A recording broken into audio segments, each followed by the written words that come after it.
నిజంగా జగన్మోహన్ రెడ్డికి నిద్ర పట్టట్లేదండి. వాస్తవంగా ఇప్పుడు 11 సీట్లు పడిపోయిన తర్వాత కనీసం పులివెందుల జడ్పీటీసీ అయినా గెలిపించుకోవాలని చెప్పేసి మాజీ మంత్రులు మొత్తాన్ని అక్కడ దించేశాడు. మాజీ మంత్రులు కొడాలి నాని, పేర్ని నాని, రోజా, ఇంకా ఒక్కడని కాదు, మాజీ మంత్రులు ఎంతమంది ఉంటే అంతమందిని కూడా అక్కడ దించి ఒకప్పుడు పిఠాపురంలో పవన్ కళ్యాణ్ ఓడించడానికి ఎంత డబ్బులైతే ఖర్చు పెట్టారో, ఎంత జనాన్ని అయితే దించారో అంతకంటే ఎక్కువ జనాన్ని ఇప్పుడు జడ్పీటీసీ గెలవడానికి జగన్మోహన్ రెడ్డి దించాడంటే నిజంగా ఎలాంటి పోరు జరుగుతుందో ఒకసారి చూడండి. అక్కడ అరాచకమే జరుగుతుందా, నిజంగానే ఎలక్షన్ జరుగుతుందా?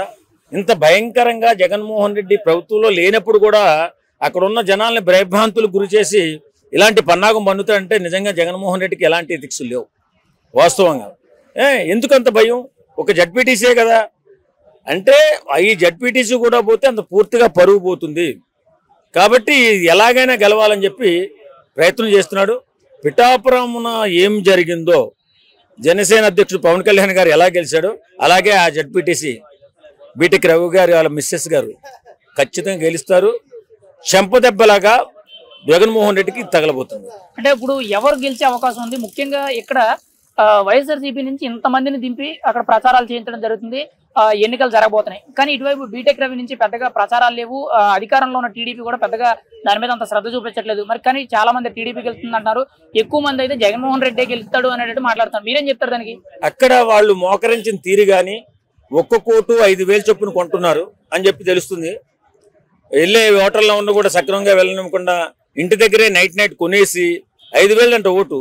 మరి ఎక్కడి నుంచో సంపాదించాడు జగన్మోహన్ రెడ్డి? అదే సంపాదించాడులే, ఎలాగా లిక్కర్ కేసులో దోసేసిన సొమ్ము ఉంది, శాండ్లో దోసేసిన సొమ్ము ఉంది, మైనింగ్లో దోసేసిన సొమ్ము ఉంది. ఇదన్నీ పెట్టి ఏదైనా ఈ ఒక్కసారికి గెలవకపోతే జగన్మోహన్ రెడ్డి పరువు ప్రతిష్టలు పోతాయని ఇంత గట్టిగా ఎఫెక్ట్ పెట్టి వీళ్ళందరినీ పట్టుకొచ్చి అక్కడ పడేశారు. నిజంగా ఇంత ఎవడు కూడా బలాన్నో బలగాన్నో చూసి ఓటేయడండి. పరిపాలన చూసి ఓటేస్తారు, పరువును చూసి ఓటేస్తారు. ఇష్టానుసారం ఇళ్ల మీద పడి దౌర్జన్యాలు చేస్తే ఎవడో ఓటేయడు. అంటే చాలా మంది కూడా చెప్పేది ఏంటంటే జగన్మోహన్ రెడ్డి గారికి ఇది ఒక సవాలు. ఈ జడ్పీటీసీ ఓడిపోతే ఖచ్చితంగా జగన్మోహన్ రెడ్డి గారికి ఒక తీరని అవమానం.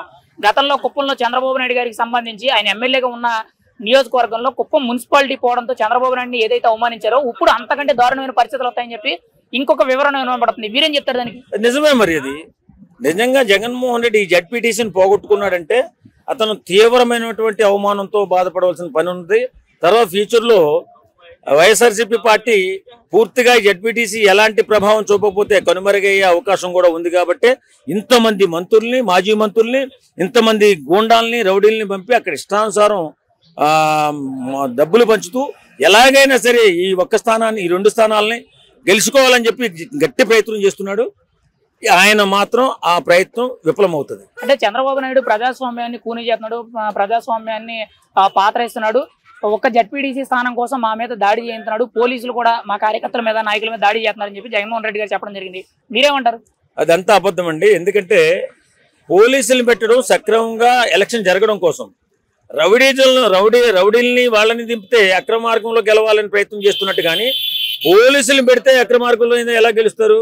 పోలీసు అనేవాడు మనకి సక్రమ మార్గంలో ఎలక్షన్ జరగాలని ప్రయత్నం చేసి ఎక్కడ ఎలాంటి అవాంఛనీయ సంఘటనలు జరగకుండా ఉండాలి. ఆ గెలుపు ఎవరు గెలిచినా పర్వాలేదు, పోలీసులకి ఏం సంబంధం అండి? ఇది కావాలని ప్రతి ఒక్కరికి చిన్న పెద్ద లేకుండా పోలీసులమే పడి ఈ మధ్య చాలా మంది మాజీ మంత్రులు కానీ వీళ్ళంతా గందరగోళం చేస్తూ పోలీసులు ఏడుతున్నారు. ఏం సంబంధం వాళ్ళకి? ఈ జడ్పీటీసీ గురించి ఏదైనా ప్రభుత్వం ఏమైనా ఓడిపోతుందా? అదేం కాదు కదా. కాబట్టి ఎక్కడ అక్రమాలు అన్యాయాలు జరగకుండా భారీ బందోబస్తుతో ఎలక్షన్ జరుపుకుంటున్నారు. అది కూడా తప్పైతే తీసేస్తారు పోలీసులు. ఇంకా ఒక మాటలో ఇప్పుడు పులివెందుల జడ్పీటీసీలో ఎవరు గెలుస్తారు? బీటెక్ రవి సతీమణైన లతారెడ్డి గారా, లేదంటే వైఎస్ఆర్సీపీ పార్టీ తరఫున పనిచేసిన హేమంత్ రెడ్డి గారా, ఎవరు గెలుస్తారంట? లతారెడ్డి గారు ఖచ్చితంగా గెలుస్తారండి. ఎందుకంటే ఎలాంటి ఆర్భాటం లేదు అక్కడ. కేవలం ప్రభుత్వం తరపున నిలబడిందనే ఉద్దేశంతో వాళ్ళు భయపడుతున్నారు తప్ప అక్కడ ఎలాంటి అరాచక సంఘటనలు జరగట్లేదు. ఖచ్చితంగా వీళ్ళు దుర్మార్గం చేస్తున్నారు, దౌర్జన్యం చేస్తున్నారు వైఎస్ఆర్సీపీ నాయకులు. ఇంకా తిరిగి ఏవో అవాకులు చవాకులు వెళ్తున్నారు. లతారెడ్డి గారు 100% గెలుస్తారు.